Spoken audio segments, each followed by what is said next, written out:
Vamos abrir a escritura na segunda carta de Paulo aos Tessalonicenses, capítulo 1.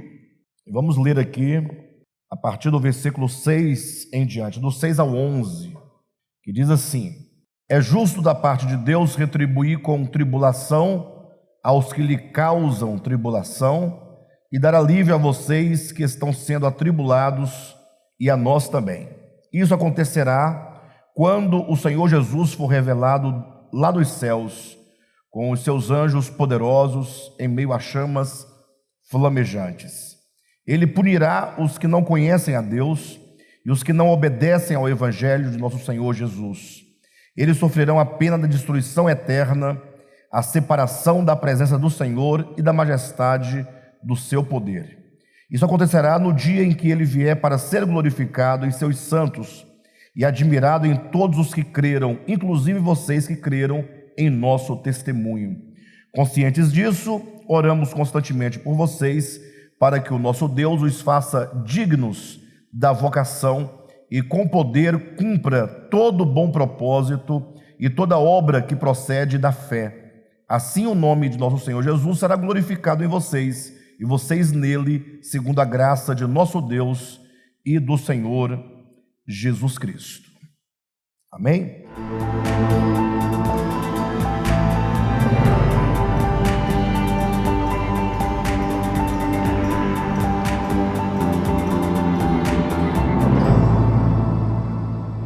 Bem, queridos, como nós já vínhamos falando há algum tempo, né?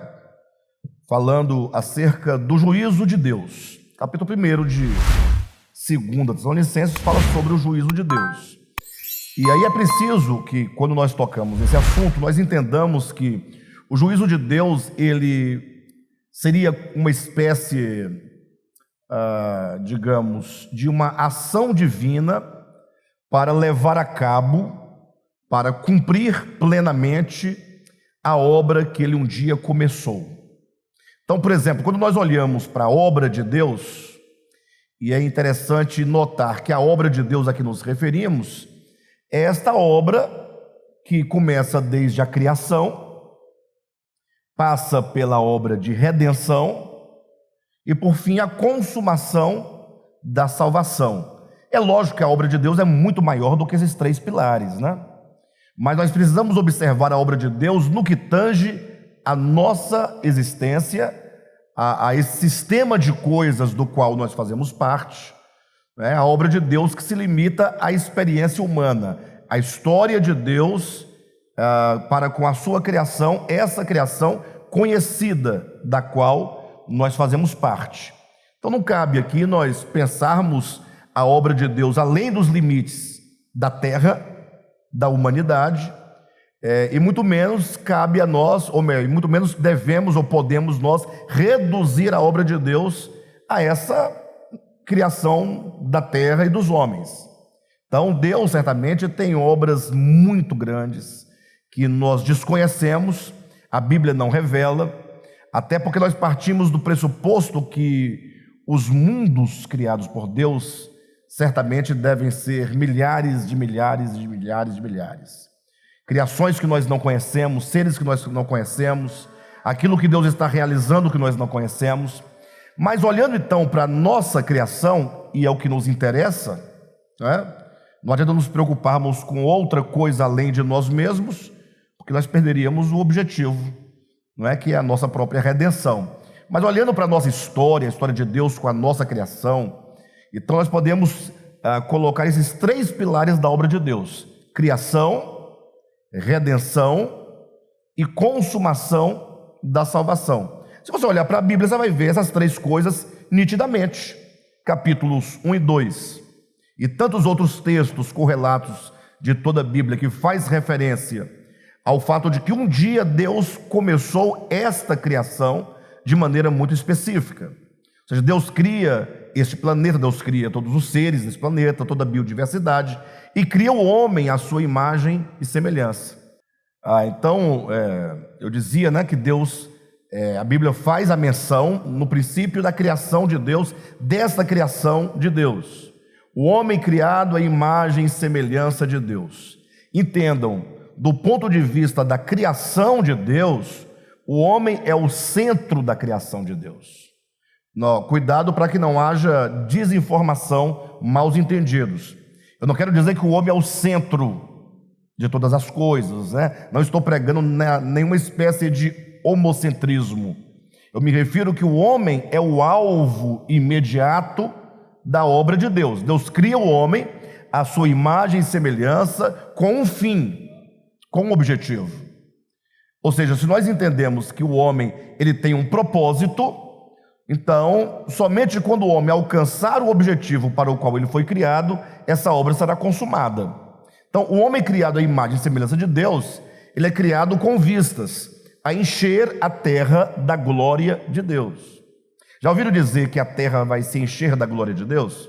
Não me vem à mente agora com exatidão o endereço do texto, mas, salvo engano, em Abacuque, né, capítulo 3, não sei se é versículo 6, versículo 7, diz que a terra se encherá da glória de Deus. Então, é um versículo muito poético, no primeiro momento. Imagina alguém dizendo, a terra se encherá da glória de Deus. Logo, o que você pensa com isso? Não é? O que você pensa? O que é a terra se encher da glória de Deus? Infelizmente, a teologia tradicional, que interpreta a Escritura do ponto de vista da linguagem da Escritura, que é uma linguagem completamente humana, né? Falando em termos humanos, ela acaba pensando que a terra cheia da glória é uma luz muito potente, é Jesus vindo nas nuvens com fogo, com relâmpagos, com clarão, com uma luminosidade, todos aguardando esse dia espetaculoso da vinda do Senhor. Mas imaginem vocês que, se o homem é criado à imagem e semelhança de Deus, eu pergunto, a pergunta mais óbvia que se pode ter: por que Deus cria o homem à sua imagem e semelhança? Ora, cria para que esse homem, sendo a imagem de Deus, a imagem diz respeito aos aspectos interiores do ser humano, esse homem possa refletir o seu Deus Criador. Refletir em que sentido? Como nós podemos refletir a imagem de Deus? Como alguém pode nos olhar e perceber em nós semelhança com Deus?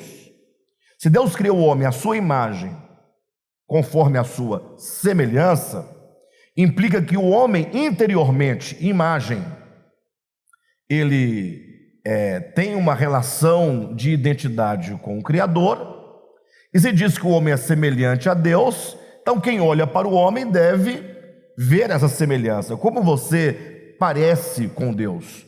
Como você se identifica com Deus? E a pergunta é: como isso pode ser?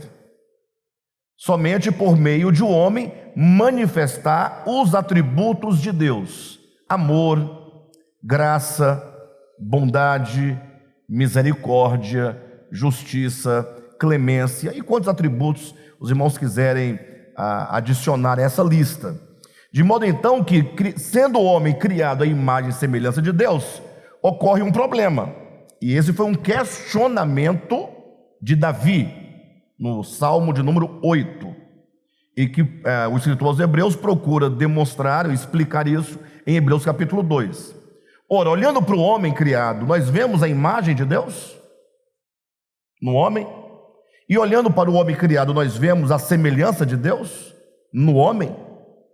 É possível você olhar para a humanidade e falar: puxa, como vocês se parecem com Deus, como vocês são semelhantes a Deus.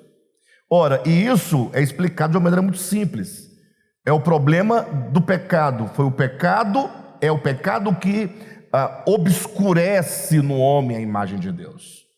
É o pecado que cria uma cortina, uma mancha na imagem de Deus, de modo então que tudo o que nós vemos é qualquer coisa menos Deus no homem. Daí nós entendermos que a criação é o primeiro passo da obra de Deus. Então, falar da criação, entender a criação, é apenas o primeiro passo de entender a história de Deus com a humanidade. É o primeiro passo para entender a economia de Deus. Por isso precisamos prosseguir para o segundo passo, ou o segundo fundamento da obra da criação, a saber, A redenção. Ou seja, esse homem criado à imagem e semelhança de Deus, que está com a imagem divina toldada nele, encoberta nele, manchada nele, esse homem tem que ser redimido. O pecado que serve como uma cortina para obstruir que essa imagem de Deus seja refletida, seja manifestada, tem que ser retirado. O pecado tem que ser retirado.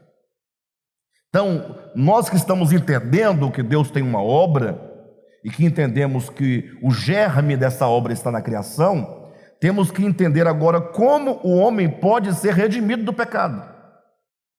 Daí esbarramos no segundo problema de natureza teológica.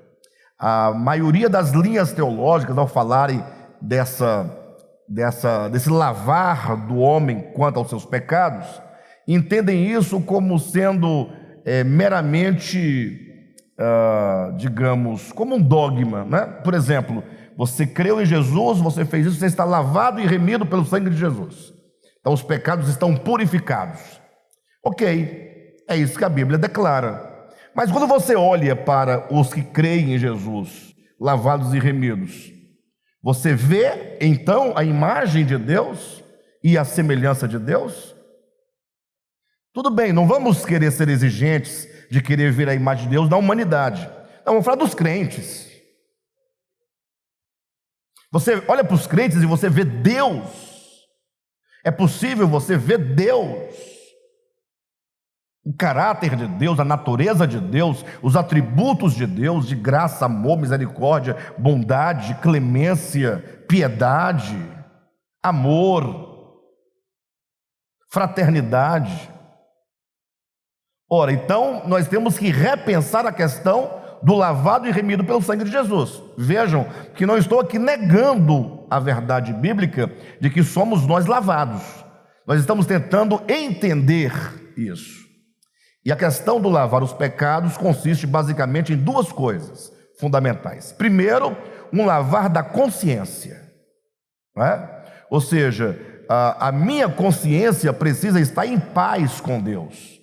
Ou seja, toda sorte de inimizade do homem para com Deus deve ser resolvida. O homem precisa se pacificar com Deus. E a maneira de o homem se pacificar com Deus é conhecendo a Deus, conhecendo o caráter de Deus, conhecendo o coração de Deus, permitindo que Deus se revele a ele de tal maneira que nós não venhamos a produzir uma imagem equivocada do Criador. É a questão da nossa consciência para com Deus. Mas também é um problema da constituição da nossa consciência.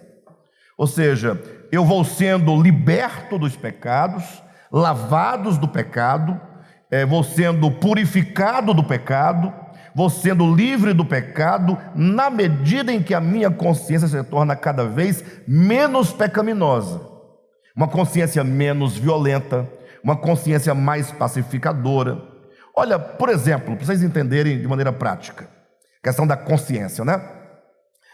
Jesus fala no Sermão do Monte, bem-aventurados os pacificadores, porque deles é o reino dos céus. O que é um pacificador? Aí você pergunta, será que eu como cristão sou um pacificador? Ou sou um promotor da violência, ou qualquer tipo de violência? Eu estou promovendo divisão, discórdia, facção. Basta você pensar numa situação banal da nossa experiência humana. Quando você lida com uma pessoa que está com um problema com uma outra pessoa, como você lida com isso? Você toma partido? Ou você procura conciliar? Essa semana me perguntaram a respeito de algumas pessoas, né, que têm uma certa inimizade para comigo, inimizade para com o ministério, e perguntou como é que eu lido com isso. Eu falei, não, eu não lido. Como é que você não lida? Eu falei, não, porque isso não é um problema meu. Se a pessoa que age do modo como está agindo ou como agiu em relação a mim e ao ministério, de duas uma, se ela fala a verdade e faz o correto, ela terá o mérito e a recompensa dela, não é minha, é dela, ela fez o bem. Mas se o que a pessoa faz é negativo, é perverso, é pecaminoso, ela terá a consequência dela, não sou eu. Não é? Então, eu não preciso me envolver afetivamente nas discórdias, criando desavença, ódio, perseguição, retaliação. Então, os cristãos, nós podemos medir o nível da nossa consciência no que tange à redenção, na medida em que você começa a perceber que o caráter de Cristo está sendo trabalhado em você, pelo menos na sua forma de pensar, ainda que não chegou ainda na forma do agir, que é a ponta final, mas tudo começa quando nós começamos a pensar da maneira divina. Tudo começa quando nós começamos a dar todo o crédito a Jesus, dizendo que não existe outro caminho. Isso não é doutrina nem dogma, é você dizer: Jesus no seu viver humano é a verdade. É isso que é Deus, e é isso que Deus quer de nós. Cristo como modelo, Cristo como padrão. Você começa a concordar com Cristo, ainda que lá no seu ser você não seja exatamente o mesmo, mas você já começa a crer, no sentido de fidelidade para com a verdade, sem criar nenhum tipo de subterfúgio, nenhum tipo de desculpa, mas você começar a reconhecer. Isso vai sendo trabalhado na sua mente, e então na sua consciência, e aos poucos vai sendo forjado dentro de você, vai sendo engendrado, vai sendo formado um novo ser, que é a nova consciência. Aí se pode dizer que na medida que o pecado não faz parte da minha consciência, eu estou sendo lavado. Porque se você pega uma roupa suja e você diz que lavou a roupa e ela continua suja, como você pode dizer que lavou? Sim ou não? Eu acho que isso é óbvio, né? Isso é óbvio, isso é muito natural. Então, é como se você pegasse uma roupa no guarda-roupa passada e observar, ela está suja. Aí você falasse com a pessoa responsável, ela dissesse: não, eu lavei. Mas aqui está a sujeira. Então, o lavar do sangue de Jesus, que tanto nós falamos, os sermos limpos, purificados, não é uma questão meramente judicial. Está perdoado, está tudo bem. É uma questão de gerar em nós um novo coração e um novo espírito. Afinal, antes mesmo de nós entendermos tudo a respeito da redenção no Novo Testamento, já dizia o Antigo Testamento como seria o Novo Testamento.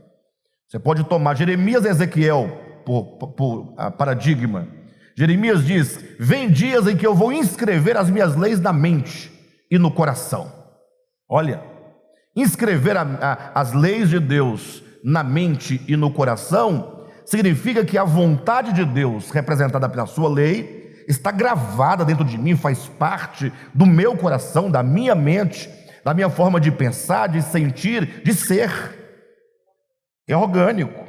E em Ezequiel, Deus fala: tirarei de vocês o coração de pedra e vos darei um coração de carne. Vos darei um novo espírito. Isso é orgânico. Isso é novo nascimento. Então a redenção, ela acontece nesse sentido, de sermos nós de fato redimidos. E daí então a mancha ou a cortina que antes bloqueava a imagem de Deus vai sendo dissipada. E agora o Deus interior em cada um de nós, o Deus não somente imanente, mas o Logos, a palavra divina, que é a quintessência de todo o ser humano, começa agora como uma grande luz a resplandecer e a se manifestar. E essa luz também não pode ser uma luz teológica, ela é uma luz real. Como Jesus disse para os seus discípulos: vós sois a luz do mundo. E não adianta ficar gritando sua luz do mundo, no que não resolve nada. Tem que ser como Jesus disse, né? Não se pode esconder uma cidade sobre o monte. Ele diz: vós sois a luz do mundo. Como eu vou entender isso? Que coisa bonita, né? Vós sois a luz do mundo. Que maravilha. Nós somos a luz do mundo, irmãos. Amém. Nós somos a luz, irmãos, do mundo. Que maravilha. Aí Jesus continua: como eu vou entender ser a luz do mundo? Ele diz: do modo como não se pode esconder uma cidade sobre um monte. Ou seja, essa luz é visível e tão impossível de não ser vista como uma cidade não pode deixar de ser vista sobre um monte.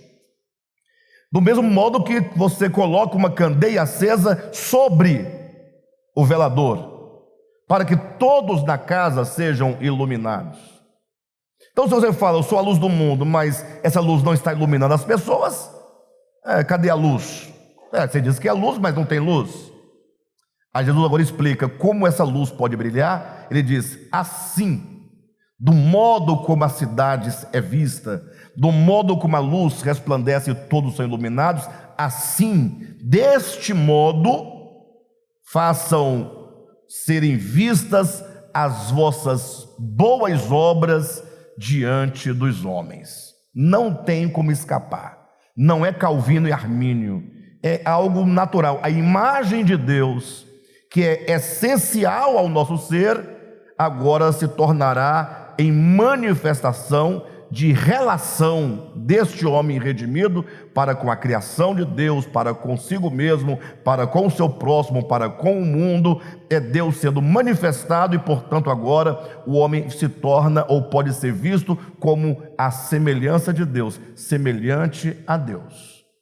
E esta obra de redenção, portanto, é crucial. A criação é maravilhosa, que é o ponto de partida, mas a redenção se torna uma necessidade, para que então, por fim, cheguemos no terceiro ponto, que é a consumação dessa obra de Deus, quando todos os homens agora redimidos encherem a terra, porque a terra não está cheia de homens? Sim ou não? Os homens não estão em toda a terra? Seja numa tribo indígena, seja numa cidade, seja numa nação, seja no hemisfério leste, no hemisfério oeste, seja onde for, a terra está cheia de homens. Imagine esses homens todos espalhados na terra, possuindo essencialmente, como já possuem, a imagem de Deus, agora libertos do pecado que bloqueiam essa imagem, e agora manifestando essa imagem, tornando-se, portanto, a semelhança de Deus. Então a terra se encheu da glória de Deus. É Deus manifestado, glória enquanto manifestação. A terra se encherá da glória de Deus. Significa, não Jesus aparecendo nas nuvens, trovão, relâmpago, luz e etc e tal, mas é a terra cheia da manifestação de Deus. É a terra cheia da imagem de Deus, a imagem refletida de Deus, da semelhança de Deus. É Deus enchendo a terra de si mesmo por meio do homem criado e redimido. Essa é a salvação de Deus consumada. Você fala, puxa, mas esse cenário é muito bonito, essa história, esse panorama que nós fizemos agora é muito bonito. Por isso que Deus tem o juízo, é o tema que nós estamos tratando no capítulo 1, de 2 Tessalonicenses, como sendo um instrumento divino para levar a cabo este propósito de encher a terra de si mesmo, de Deus encher a terra da sua glória. Ou seja, puxa, mas isso vai acontecer? Como vai acontecer? Quando vai acontecer? Ora, por meio da obra de Deus que passa por uma coisa chamada o juízo divino. Daí que o juízo divino, para ele ser efetivo e consumar essa obra, levar a cabo essa obra, ele precisa de fazer duas coisas essenciais. Primeiro, destruir tudo que é negativo, banir. Porque enquanto houver na terra a marca do pecado, não se pode falar de obra consumada. O pecado não faz parte da obra de Deus. A obra de Deus é perfeita, não pode ter pecado. Por isso que nós vamos encontrar a figura do lago de fogo. O que é o lago de fogo? É uma figura, né, uma metáfora que a Bíblia usa para dizer como se você, na sua casa, imagine só, vamos falar de uma roça, de uma chácara, de uma fazenda, de um campo, em que alguém vai lá e começa a passar o rastelo, rastelar, pegando as folhas, tudo que é velho, que é lixo, vai limpando aquela propriedade, preparando a terra para plantar, e no final ele tem um monturo de lixo. O que ele faz com aquele lixo? Ele queima. Queima para quê? Para destruir o lixo. Porque se o lixo ficar ali num canto, continua ali possível que aquele lixo se espalhe e a presença do lixo continue contaminando o lugar. Então, queimar esse entulho, esse lixo imprestável, é a figura do lago de fogo. O lago de fogo enquanto a destruição de todas as coisas negativas. Por isso que Paulo vai dizer, lá no livro de Romanos, que o último inimigo, ou 1 Coríntios capítulo 15, o último inimigo a ser vencido é a morte. Daí que o Apocalipse fala, e a morte e o inferno foram lançados no lago de fogo. Então nem a morte poderá fazer parte desse novo tempo da eternidade totalmente restaurada. Ou seja, Deus vai varrer do universo todo o lixo do universo, né? Todo o lixo do pecado, e vai lançar no lago de fogo como a extinção. Não é punição, é a extinção do pecado. Então o juízo de Deus tem esse propósito de limpar. Por isso a ideia do fogo que a tudo consome. E por outro lado, tratando-se dos homens redimidos, esse fogo precisa também agir em nós, para queimar em nós o entulho do pecado que está no coração e na consciência humana. Então o fogo, enquanto juízo, age no homem para destruir no homem o problema do pecado, e depois varrendo tudo do universo que é imprestável e destruindo um lago de fogo. O juízo de Deus tem esses dois propósitos.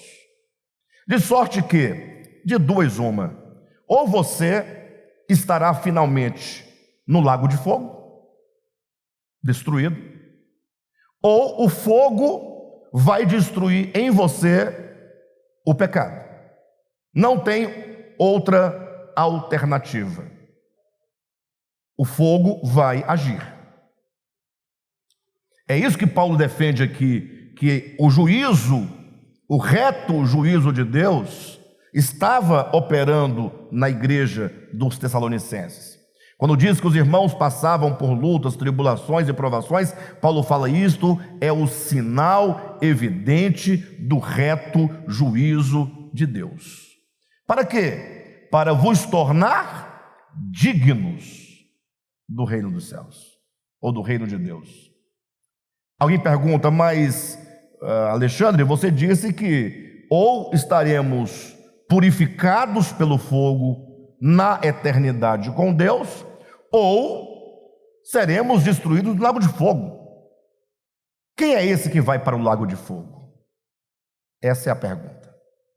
Quem é esse que vai para o lago de fogo? Então vamos agora encontrar essa resposta no nosso texto de origem aqui. Veja bem, no versículo 6, começamos assim, olha: é justo da parte de Deus retribuir com tribulação aos que lhes causam tribulação e dar alívio a vocês que estão sendo atribulados e a nós também. Então o texto é claro, né?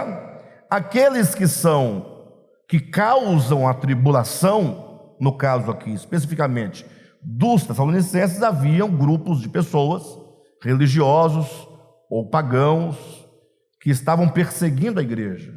O texto diz, olha, eles também vão receber, vocês sofrem tribulação, e eles também sofrerão tribulação. Só que a sua tribulação é uma tribulação que está te tornando digno do reino de Deus. Agora, e a tribulação que eles sofrerão?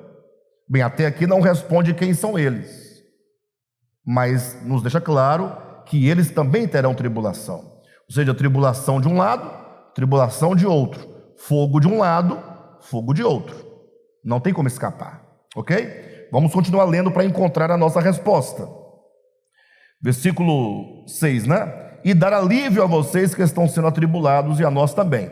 Então, hoje nós temos tribulação para termos alívio. Não é uma troca, é que o alívio que nós teremos, ele só se torna, digamos, possível quando nós nos libertarmos de todo o entulho do pecado. E esse entulho do pecado será tirado de nós por meio do fogo divino, do reto juízo de Deus, aqui no caso das perseguições, né? E ele continua: isso acontecerá. Isso o quê? Quando esses dois grupos estiverem muito bem definidos. Os que foram atribulados e terão alívio, os que atribulavam e terão as suas próprias tribulações. Ou seja, você precisa confiar na palavra apostólica. Você tem que confiar, dar o crédito ao ensinamento de Paulo, que está dizendo: olha, por mais que você olhe para a humanidade e você veja injustiça, né? Às vezes me parece que os maus e perversos estão vencendo, parece que nós estamos nos dando mal. Poxa, você tem que abrir mão de si, negar a si mesmo, tomar sua cruz, você tem que perdoar. O camarada está lá te massacrando, falando mal de você, te perseguindo, né? E você é chamado pelo Evangelho para perdoar, para amar, para orar por eles. E aqui no momento, na atual contingência, não parece que você é o bobo da história e o outro se dá bem? Mas o que a palavra apostólica está dizendo? Deus dará alívio para os atribulados, e tribulação àqueles que vos atribulam. Dar o crédito à palavra apostólica é confiar. Deus está no controle de todas as coisas. Logo, logo tudo será resolvido. O juízo pertence a Deus, a vingança pertence a Deus, a ira pertence a Deus. Entendam vingança e ira não no sentido humano, pecaminoso, perverso, mas no sentido que Deus tem a sua justiça, e a justiça de Deus por fim vai prevalecer. Ou seja, nada ficará impune e nada ficará sem recompensa. Impune e recompensa, eu quero dizer, com os seus devidos resultados, ok? Mas ainda não nos deu a resposta de quem são esses que serão destruídos no lago de fogo. Vamos perseguindo aqui a nossa resposta. Versículo 6, ou melhor, 7. E dar alívio a vocês que estão sendo atribulados e a nós também. Isso acontecerá quando? Quando o Senhor Jesus for revelado lá dos céus, com seus anjos poderosos, em meio a chamas flamejantes. Então, Paulo situa esse momento da parousia do Senhor, da vinda do Senhor, da manifestação do Senhor, como sendo o dia em que todas as coisas ficarão, cada uma no seu devido lugar, se no lago de fogo, se purificados pelo fogo do lado de Jesus. Lógico, aqui Paulo usa uma linguagem metafórica judaizante, ou seja, não sei quantos de vocês já leram, por exemplo, livros escatológicos dos judeus. Existem dezenas, né, de livros apócrifos, né, dos judeus. Não são livros sagrados, não fazem parte do cânon nem do Antigo e nem do Novo Testamento, mas que são livros sagrados dos judeus, que tem uma grande cultura, né, em relação à revelação do Deus de Abraão, Isaac e Jacó. E você vai conferir, vai verificar essa linguagem de fogo, de manifestação, de resplendor. É uma linguagem própria dos judeus, e lógico, Paulo aqui está totalmente absorvido dessa linguagem metafórica. O que mais embaixo ele vai explicar como isso se dará. De todo modo, ele mostra que essa separação, essa definição, esse ponto final da história se dará por ocasião da parousia. Versículo 8: ele punirá os que não conhecem a Deus e os que não obedecem ao Evangelho de nosso Senhor Jesus Cristo. Então chegamos à nossa resposta. Quem será esse que será lançado definitivamente no lago de fogo? Aqueles que não conhecem a Deus, aqueles que não obedecem ao Evangelho de Deus. E aqui, para alguém que está extremamente atento, poderia fazer uma pergunta. Porque o que você ouve comumente da parte dos crentes quanto à pregação do Evangelho? Eles dizem: olha, você tem que aceitar a Jesus. Uma vez aceitando Jesus, crendo nele, você faz parte dos que vão para o céu. E se você não crê em Jesus, não aceitá-lo, você vai para o lago de fogo.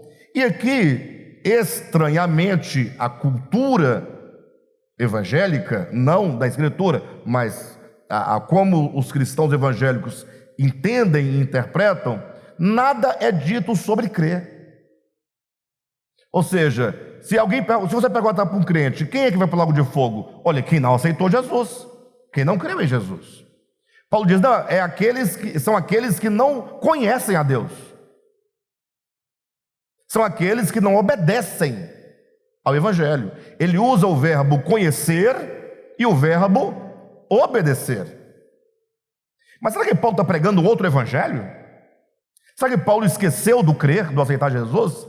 Não, é que se entende que aquele que exerce fé em Deus, ele certamente obedece ao Evangelho. Fé e obediência não são inimigos.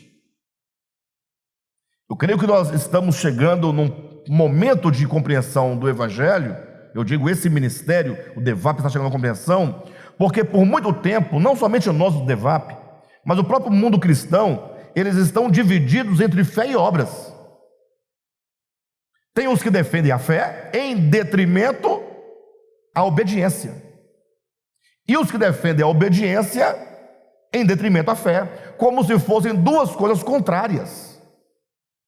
E não são exatamente. É impossível que alguém obedeça o Evangelho se porventura ele não tiver fé em Jesus. Fé enquanto fidelidade. Fidelize seus pensamentos em relação a Cristo. Fidelize seu coração em relação a Cristo, e logo suas obras estarão fidelizadas ao Evangelho. É impossível alguém ter fé e não obedecer. E é impossível obedecer sem ter a devida fé. Basta que você pegue o livro de Hebreus, capítulo 11, quando em toda a Bíblia, o capítulo 11 de Hebreus é o capítulo que fala sobre a fé. É o capítulo que mais nos mostra acerca do potencial, do poder da fé, da operosidade da fé, quando depois do apóstolo definir o que é fé, é a firme e forte convicção daquilo que não se vê, é o firme fundamento, fundamento é onde você se firma, onde você lança suas raízes, você fulcra todo o seu coração naquele fundamento, que é o próprio Deus, que é a sua vontade. Em seguida, o apóstolo começa a dar os exemplos de fé, e aí ele diz: pela fé, Abraão obedeceu a Deus. Salvo engano, capítulo 11, versículo 8. Pela fé, Abraão obedeceu. A obediência por meio da fé.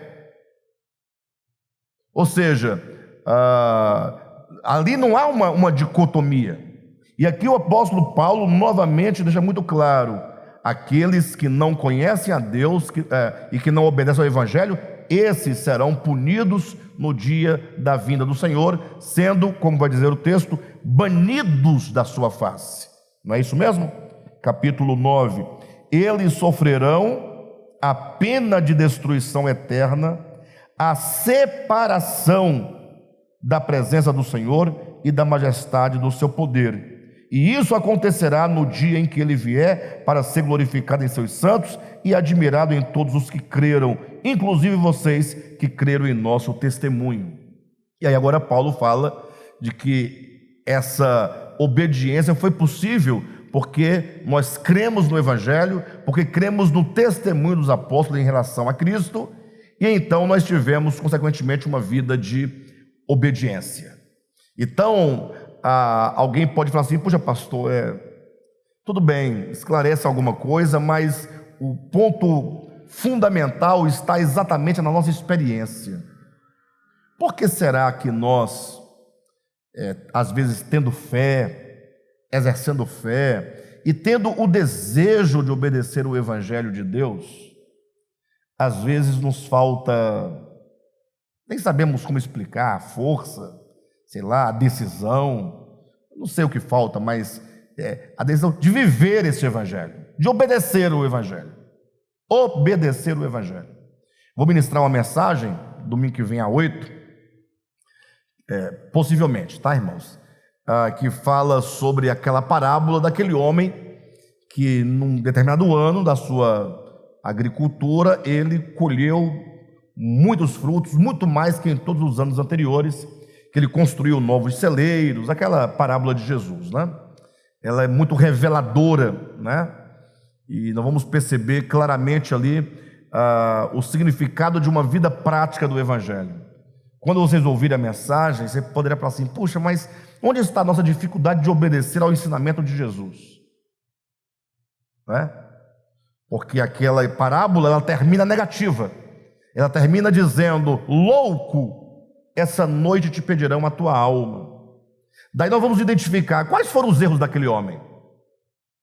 Na sua experiência diária, ele era um agricultor, um fazendeiro. De repente ele teve uma grande colheita, né? E Jesus o chama de louco. Por quê? Onde estavam os erros daquele homem? Aí nós vamos propor um novo final para a parábola. Vamos parodiar a parábola, dando um novo final. Como ele poderia ter feito para que desse certo e não fosse chamado de louco, e tendo o Senhor pedido a alma dele naquela noite, ele pudesse comparecer sem nenhum problema diante do seu Senhor. Aí nós vamos perceber como que o Evangelho, ele fala das coisas do dia a dia. Então, onde está a nossa dificuldade? Tendo nós a fé e até mesmo a vontade de cumprir, de obedecer ao Evangelho. Os irmãos não têm nenhuma dificuldade de obedecer ao Evangelho? Vocês têm dificuldade? Quem diz que não tem dificuldade é quem não sabe nem o que está dizendo, né? A pessoa está perdida, não sabe o que é o Evangelho, não sabe o que é Jesus, não sabe o que é Bíblia, não sabe o que é nada. Porque o Evangelho é a coisa mais elevada e sublime que existe. Porque é muito puro, fala de uma pureza, de uma integridade muito grande, que foge, às vezes, de nós, das nossas forças. Então a pergunta é: por que nós temos ainda tanta dificuldade? Por causa dessa palavrinha aqui que o Paulo coloca: aqueles que não conhecem a Deus, está no conhecer a Deus e, consequentemente, não obedecem ao seu Evangelho. É o conhecer a Deus que nos levará à obediência do Evangelho. E aí, os irmãos me perdoem eu evocar mais uma vez a mesma parábola. Alguém pode dizer assim: esses irmãos só conhecem a parábola do filho pródigo. Nenhuma mais, né? Porque só fala dela e toda a mensagem vai falar da parábola do filho pródigo. Mas ela é muito elucidadora em vários aspectos do Evangelho. Pense no filho pródigo antes de sair de casa, durante sua saída, depois de sua saída e com o seu retorno à casa do pai. Qual foi o elemento fundamental que fez com que o filho saísse de casa? Talvez alguém diga que não, mas é impossível você saber. É uma parábola, ela não diz tal. Então você vai saber com o inverso, né? O que faz o filho retornar? O filho jamais teria retornado se ele não tivesse revertido dentro de si o problema que o levou a sair. Ele sai por um motivo e ele volta pelo mesmo motivo ao contrário. Ele volta para casa quando ele diz: na casa do meu pai. Ele começa agora a ver o que outrora ele não podia ver: o amor do pai, a generosidade do pai, o coração do pai, as intenções do pai. Na casa do meu pai tem pão, e até os empregados. Ora, antes de ele sair de casa, ele não tinha essa percepção do pai. Então você pode inverter aqui o sentido, demonstrando que o que leva o filho a sair de casa é o desconhecimento do coração do pai. Não conhecia o pai.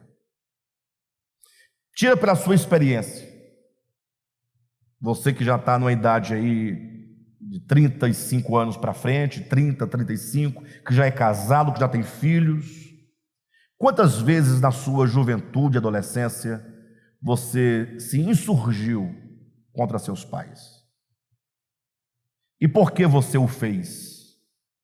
Quantas vezes você julgou o seu pai erradamente?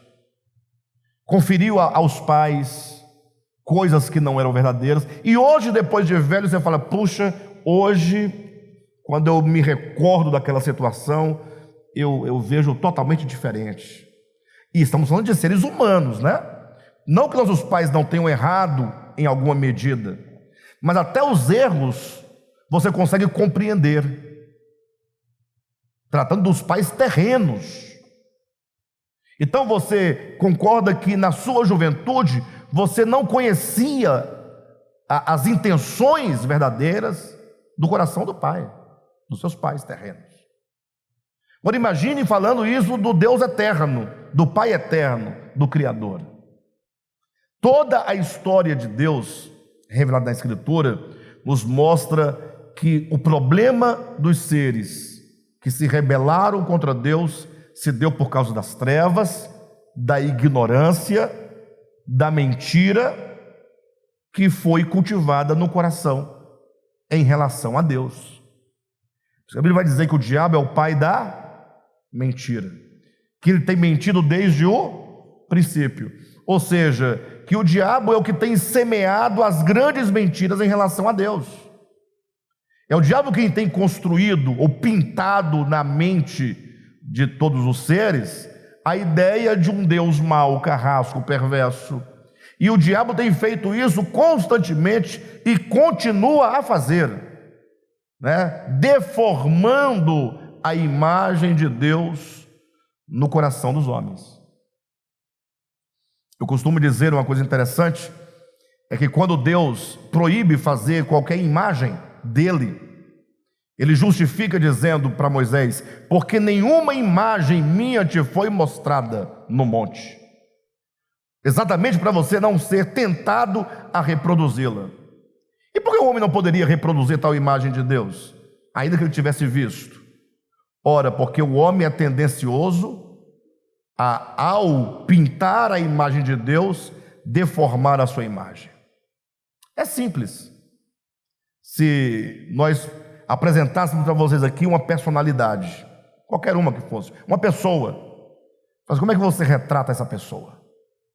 Você corre o risco de cometer um ecômio, né? Ecômio é um elogio demasiado. Você pode tecer elogios diversos que não são verdadeiros em relação à pessoa, ou você pode destruir a imagem daquela pessoa por aquilo que você imagina dela. Interessante que há um tempo atrás, tem bastante tempo, tinha umas figuras assim de 6 rostos de pessoas desenhados no papel. Esses rostos eram rostos aleatórios, talvez até forjados, nem existissem aquelas pessoas, foram pintados, desenhados a lápis. E perguntava para a pessoa assim: olha para essas imagens aqui, com qual você se identifica? Aí a pessoa: eu gosto desta. E dessa? Não, essa aqui me parece uma pessoa. Aí começava a falar atributos daquela pessoa que nem existe.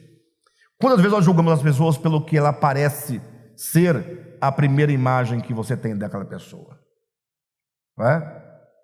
As pessoas olham para mim, por exemplo, eu sou uma pessoa muito séria, e quando as pessoas me conhecem, sabem que eu sou totalmente o oposto, né? Eu sou extremamente extrovertido, brincalhão, eu brinco até demais da conta. Mas no primeiro momento, a pessoa tem até medo de mim. Me recordo que uma vez eu tirei a barba, e uma irmã da nossa igreja falou assim: pastor, perdi o medo de você. Então o medo estava na barba, né? Ou seja, a barba gera uma impressão diferente, né? Ou seja, nós julgamos as pessoas pela lataria, né? Pelo invólucro, pelo frasco, e deixamos de olhar a essência. Então, os homens têm ao longo dos tempos deformado a imagem de Deus, e o pior, usado da própria Escritura para tentar explicar a Deus, e se esquecem que toda a Escritura reunida não pode expressar quem é Deus, porque se ela pudesse, não teria necessidade do Cristo de Deus se encarnar, vir ao mundo. A Escritura é clara quando ela diz que Cristo é a expressão exata do Pai. Então vamos guardar esses princípios. Precisamos conhecer a Deus, precisamos obedecer ao Evangelho. Isso se dá por meio, ou inicialmente, pelo crer no testemunho dos apóstolos em relação a Cristo. Como nós podemos conhecer a Deus? Será que nós não temos imagens de Deus distorcidas dentro de nós? E esse conhecimento de Deus se dá pelo menos de duas maneiras imprescindíveis. A primeira é você olhando para a face de Jesus. Como eu posso olhar para a face de Jesus? Lendo os evangelhos. Os evangelhos é um testemunho que os apóstolos deram da pessoa de Jesus. Por isso que olha na sua Bíblia aí, o capítulo 1, o versículo 10, lá no finalzinho: e admirado em todos os que creram, inclusive vocês que creram em nosso testemunho. Então, o testemunho dos apóstolos em relação a quê? A Cristo. Os apóstolos não são testemunhas de qualquer coisa, senão que eles são testemunhas de Cristo. Eles são testemunhas da encarnação, da humanidade, do viver humano, dos ensinamentos, da morte, da ressurreição e da ascensão de Jesus. Então nós temos que crer no testemunho apostólico, voltar os olhos para o testemunho que está nos evangelhos, e ao ler, podermos então começar a conhecer a Deus na nossa mente, que é a parte mais superficial da nossa alma. Daí que agora você deve, é o segundo passo, desenvolver relacionamento com Deus. Relacionamento pessoal, na oração, na meditação, na contemplação, ou seja, desenvolver a sua espiritualidade. Quando você desenvolve a sua espiritualidade, Deus se revela a você. O problema é que nós vivemos num tempo de muito ceticismo. A gente vive num tempo também de muita superficialidade. As pessoas são extremamente religiosas, extremamente dogmáticas, e se esquecem do aspecto místico da fé. Nós lidamos bem com os papéis, com a Bíblia, com o texto, lidamos bem com o culto, lidamos bem com cerimônias, nós lidamos bem com qualquer coisa que se faça com as mãos. Mas quando se trata de desenvolver a espiritualidade, que é pessoal, individual, intransferível, que é única para cada pessoa, nós nos tornamos negligentes. E quando alguns se propõem a desenvolver a espiritualidade, eles têm que forjar em atitudes exteriores a sua espiritualidade.